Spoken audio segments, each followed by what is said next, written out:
All right, get ready because today we are diving deep into a case that is both fascinating and unsettling. Yeah, a real head scratcher. The death of Mary Reeser. A case that really, even for someone like me who's been doing this for a long time, leaves you with more questions than answers. Exactly. And we're talking St. Petersburg, Florida, back in July of 1951. Okay. Mary Reeser, a 67-year-old widow, found dead in her apartment. But not your average run-of-the-mill death. Well, no. I mean, the circumstances here are bizarre. Very strange. I mean, picture this. Her body was almost completely incinerated, Wow. reduced to ash.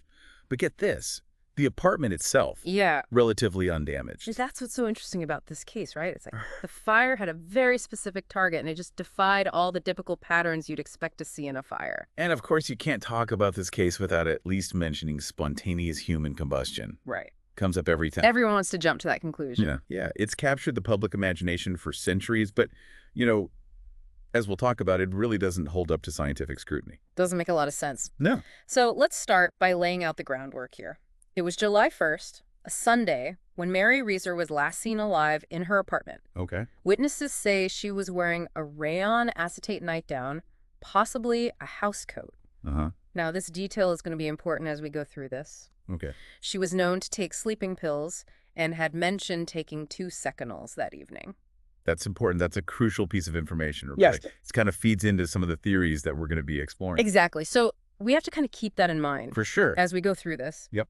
The next morning, her landlady, Pandy Carpenter, went to go deliver a telegram. Okay. She noticed that the doorknob to Mrs. Reeser's apartment was hot to the touch, Oh, wow. and she immediately called for help. Oh, that's smart. And that is when the truly unsettling details of Yeah. this case start to come to light. So what do they find? So they go in, Yeah. and it's almost hard to picture Look. Mary Reeser's body essentially reduced to a pile of ash and a few bone fragments. Wow. The level of heat needed to do that is intense. Yeah. But here's the twist. The apartment itself was largely untouched by the fire. That's the thing that's always puzzled investigators, right? Yes. It's the discrepancy there. You have furniture, you have walls. There were even newspapers near her chair that were relatively undamaged. Right. It just doesn't line up with what you typically see in a fire. It doesn't track. No. And to add to that, there was this greasy black soot covering the upper parts of the room, like the walls, and even the light switch plates were melted. Interesting. Yeah. But again, things lower down were fine. So that soot is a key piece of evidence, and investigators, they were very interested in its composition and its distribution. Yeah. It's like, why was it concentrated up high? What does that tell us about how the fire behaved? All right, so let's get into the theories, because of course a case like this spawns a lot of theories. All sorts of ideas. One of the first, probably the most straightforward, is accidental fire caused by a dropped cigarette. Makes sense on the surface. Right. We know Mrs. Reeser was a smoker. She had taken those sleeping pills that night, drowsiness, a lit cigarette. You can see how a fire could easily start. Seems very logical. Yeah. However, there are a few holes in that theory. Oh. The intensity of the fire needed to reduce a body to ash Yeah. is hard to achieve with just a dropped cigarette. And again, how do you explain that minimal damage to everything else in the room? A normal fire Right. wouldn't be that selective. Exactly. If a dropped cigarette was the sole cause, you'd expect to see a much more widespread fire, more damage to the apartment itself. Yeah. So that localized nature of the damage is really a major point against that theory. Okay, so if not a cigarette, what about the one everyone wants to talk about? Ooh, here we go. Spontaneous human combustion. The classic mystery trope. It's very understandable why people go there. Yeah, it's dramatic, it's mysterious, it's been featured in tons of books and movies. For sure. It's a great story. But is there any scientific basis to it? Not really. Yeah. While there have been cases where bodies have been extensively burned with limited damage to the surroundings, the scientific community really just dismisses the notion of spontaneous human combustion. Right. There's no known mechanism within the human body that could trigger something like that. So we can probably safely rule that one out. Yeah. What other theories were considered?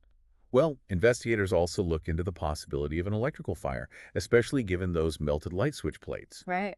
Makes sense to check that out. Yes. However, when they examined the apartment's electrical system, they found no evidence of any faulty wiring or an electrical surge. powerful enough to have started a fire? So no smoking gun there, Nope, not literally. literally. Which leads us to Dun, dun, dun, dun. foul play. Of course. It's natural, I think, in a Yeah. case like this to at least consider it. Could someone have deliberately set Mrs. Reeser on fire? It's a question that needs to be asked. It does. But, to be clear, there was no direct evidence of foul play ever found. No signs of forced entry, no obvious suspects, no clear motive. Right. So, while it's a possibility, it's really just speculation at this point. Yeah, and it seems like if someone wanted to harm her, there would be, I don't know, an easier, less, I don't know, Right, less dramatic. erratic way to do it. And they'd probably try to cover their tracks a little better. Right. Yeah. So we've got all these theories, and none of them seem to quite fit. It's frustrating, isn't it? It is. You want answers. Yeah, where does the FBI investigation come into play in all of this? Well, the FBI's role in this case is really interesting. They didn't actually lead the investigation, Okay. but they did provide lab analyses of various pieces of evidence collected from the scene. So what were they looking at? All sorts of things. Fragments of glass, metal, fabric, bone. They sent it all off to the FBI laboratory. And what did they find? What was their conclusion? Their analysis was very thorough. They determined there was no evidence of any accelerant used to start or intensify the fire. So no gasoline, kerosene, nothing like that, So back to square one. pretty much. If there was no accelerant used, how did this fire get so intense? Exactly. And even with their detailed analysis, the FBI couldn't offer a definitive explanation for the cause of death. They added another layer to this whole thing, but no clear answers. So we are left, even after the FBI investigation, with a lot of unanswered questions. Absolutely. In fact, in some ways, you could argue the FBI investigation raised more questions than it answered. Okay, so let's break down exactly what we're left with. Let's look at these unanswered questions, these lingering mysteries surrounding the death of Mary Reeser. First and foremost, what caused that heat? The big question. The heat that could reduce a body to ash but leave everything else relatively untouched. Right. It seems to defy our understanding of how fire works. And then there's the greasy soot. Yeah. Why was it concentrated in the upper parts of the room? Was it some kind of weird chemical reaction? Does its location tell us anything about where the heat was coming from? It's like the fire was playing by its own rules. Yeah. And then, of course, the ultimate question. Was Mrs. Reeser's death a tragic accident? Uh-huh. A bizarre anomaly that science can't explain? Okay. Or was there something more nefarious going on? Dig questions. We've got a lot to unpack here, and this is just the beginning. Stick with us as we continue our deep dive into the mysterious death of Mary Reeser. Okay, so let's go back to some of the evidence in the Mary Reeser case. Remember those bone fragments that were found, along with some small objects that they initially thought were her teeth? Uh-huh. They sent those off to the FBI lab for analysis. And this is where things get really interesting. Okay. The FBI determined that those small objects weren't actually teeth at all. They were too damaged to identify with any certainty. Oh, wow. But the lab suggested that they might actually be fragments of glass. Glass fragments. That's strange. Yeah, glass fragments. What about the bone fragments themselves? What did they say about those? Well, the analysis of the bone fragments revealed something pretty peculiar. The FBI described them as being chalky and crumbly, almost as if they had been exposed to really high temperatures for like a really long time. So what does that tell us? What kind of heat could do that to bone? Well, it points to a fire that was much hotter than your typical house fire. We're talking like industrial furnace level heat or even crematorium levels of heat. Wow. But how could such intense heat be generated in her apartment without, incinerating the whole place? Right. That's the million-dollar question. It's as if the fire was incredibly focused, almost Like it was directed specifically at Mrs. Reeser. It's tempting to think that, but we have to remember we have no evidence to support any foul play. It's just that localized nature of the damage is just one of the most baffling parts of this whole case. Okay, so let's talk about those fabric fragments that the FBI analyzed Yeah. that were believed to be from Mrs. Reeser's nightgown. And here's where the material of that nightgown, that rayon acetate, really comes into play. Right, because rayon acetate is known to be highly flammable. It burns really quickly and intensely. So could the nightgown itself have acted as fuel, like made the fire burn even hotter and faster? It's definitely a possibility. Okay. So picture this. Mrs. Reeser, she falls asleep in her chair. Maybe a cigarette drops onto her nightgown. The rayon acetate ignites. Right. And whoosh, those flames spread rapidly. But wouldn't the chair have caught fire too? And wouldn't it be, more damaged? Well, not necessarily. You see, the FBI report mentioned that the chair was made from some pretty fire-resistant materials, like cotton felt and an inner spring unit. Oh, okay. So it's possible that the intense heat from the burning nightgown could have been enough to, consume Mrs. Reeser's body without completely destroying the chair itself. Okay, that makes sense. Yeah. But what about that greasy soot on the walls and ceiling? How does that fit into all of this? Well, remember how we talked about the composition of rayon acetate? When it burns, it creates this black, oily smoke. And the soot pattern that we see in Mrs. Reeser's apartment, it's actually consistent with her nightgown being the main source of fuel for that fire. Okay, and the fact that the soot was mostly concentrated in those upper parts of the room? Well, think about it. Hot smoke rises, Yeah. right?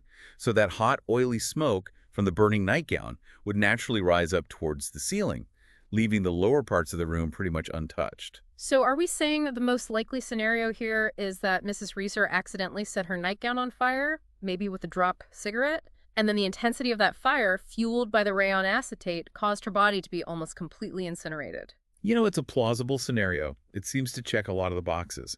The localized damage, the intense heat, the greasy soot pattern, it all kind of fits. But even with that, it feels like we're still left with some unanswered questions, Of course. like those melted light switch plates. Yeah. If the heat was mostly rising, how were those affected?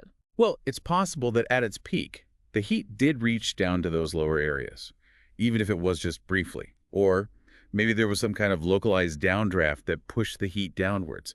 You have to remember, we're dealing with fire here, and fire can be unpredictable. That's true. It doesn't always behave exactly the way we expect it to.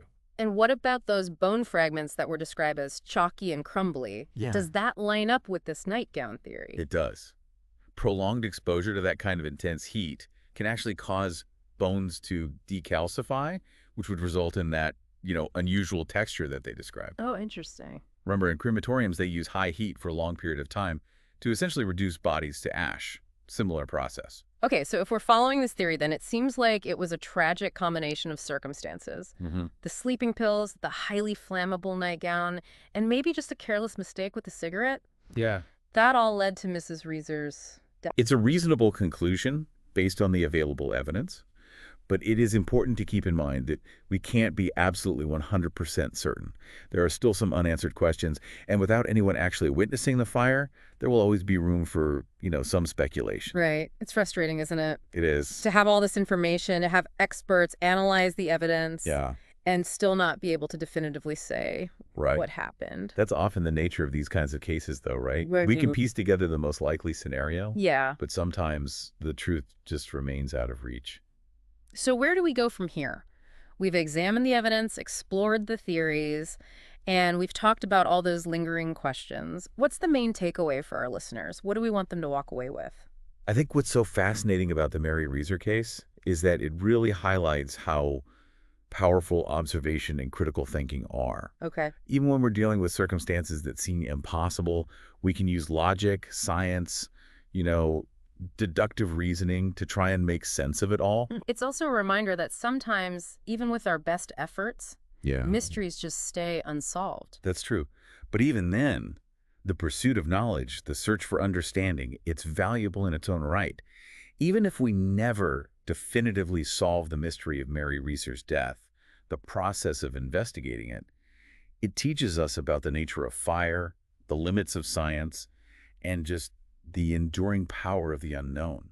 That's very well said. We've covered a lot of ground today. We have. But before we wrap up, Yeah. there's one more aspect of this case I think is worth talking about. Okay. It's the way the story of Mary Reeser has been, passed down and told over the years, often with a lot of embellishment and speculation that goes beyond the known facts. That's a great point.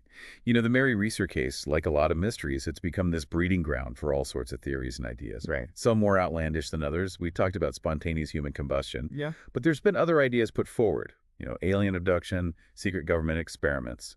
Right. It's like the mystery has taken on a life of its own and become its own kind of urban legend. And that just shows how fascinated we are with things we can't explain. Right. We want answers, we look for patterns, and when those are missing, Yeah. our imaginations take over. They run wild. They do. But it's so important, especially in a case like this, Oh, yeah. to be able to separate fact from fiction. Absolutely. To look at the evidence and try to not get carried away by all the speculation. It's critical, especially in a world where Information and misinformation spreads so quickly. We have to be careful. We have to question what we see and hear and look for reliable sources. Which brings us back to what we're trying to do here Exactly. with this deep dive. Our goal is All to right. sift through all that noise, The clutter. and present the most important, the most interesting, and the most accurate information that we can That's the goal, about the things that we're talking about. based on the evidence. Yes, and in the case of Mary Reeser, I mean, the facts themselves are strange enough. They are. We don't need to embellish the story or make up explanations. The mystery itself is interesting enough to capture people's attention. It is a fascinating case. And maybe, just maybe, by continuing to look at the evidence, ask those tough questions, and keep an open mind, maybe someday we will finally be able to understand what really happened to Mary Reeser on that night back in 1951. Well, that's the hope, right? Never stop questioning, never stop learning, and always be open to new discoveries. Very well said. We've covered a lot today. We have. But let's shift gears just for a second. We've spent a good deal of time Yeah. examining the specifics of Mary Reeser's case. The nitty-gritty. The evidence, the theories, all the things that don't quite make sense. Yeah. But if we zoom out a little bit Yeah. and look at the bigger picture, Okay. what does this case tell us about how we approach mysteries in general, That's a fascinating question. especially those dealing with death? You know, I think what it shows is how much we rely on patterns and precedents to make sense of things.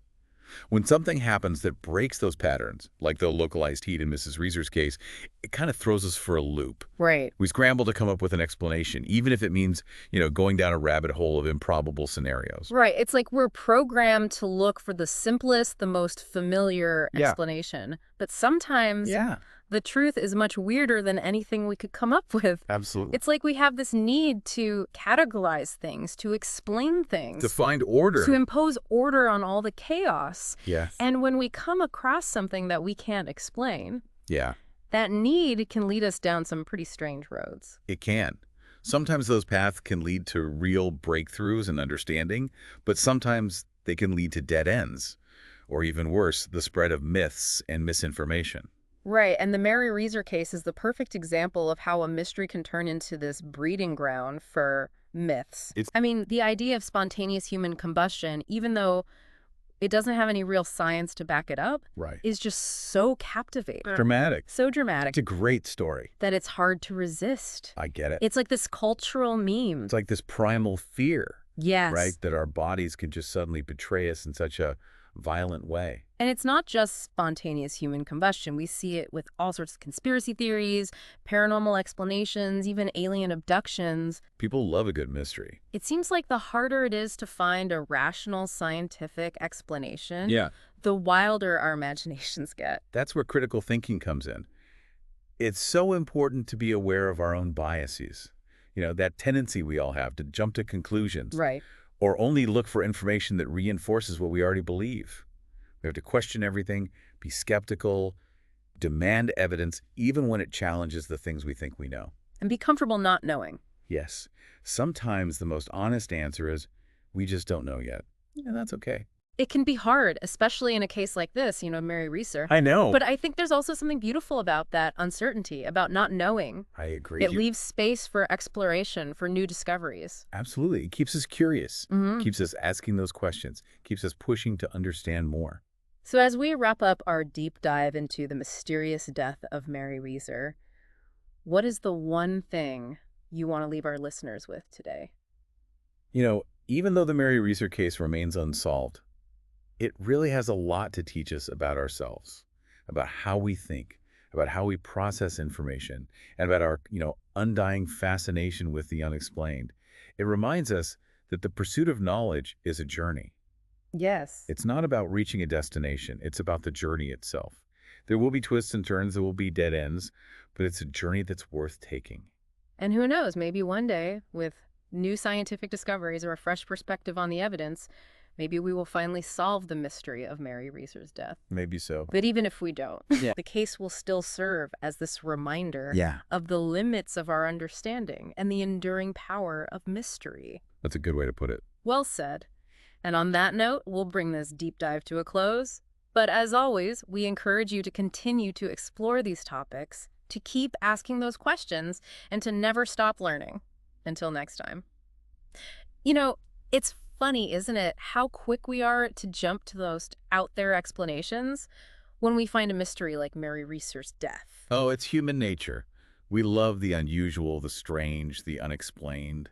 But I guess sometimes that can lead us down the wrong path, Yeah, away from the truth. away from a more, I don't know. Yeah, away from a more logical, grounded understanding. Exactly. And that's where, critical thinking comes in. It's about it taking a step back, looking at all the evidence, considering all the different explanations. Yeah, even the boring Right, ones. even the ones that aren't so exciting. Like, okay, maybe it wasn't spontaneous human combustion. Right, maybe there's a more logical explanation, something we just haven't figured out yet.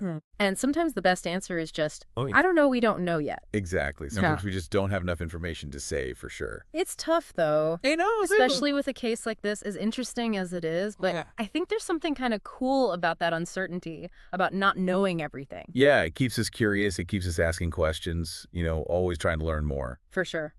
And in a way, that's what makes the Mary Reeser case so fascinating. It's a puzzle that we haven't been able to solve. It makes us realize just how much we don't know, and that some mysteries might just never be solved. And that can be, a humbling experience. It reminds us that we don't have all the answers and there's still so much out there that we just don't understand. That's a really good point. The Mary Reeser case, even though it's unsolved, it teaches us a lot about how we think and our relationship with the unknown. Yeah, it shows that the search for knowledge, it's a process, it's a journey. And the best lessons sometimes come from the questions, not the answers. Well said. And on that note, we'll wrap up this deep dive. But like always, we encourage you to keep digging into things you find interesting, to keep asking those questions, and never stop learning. Until next time.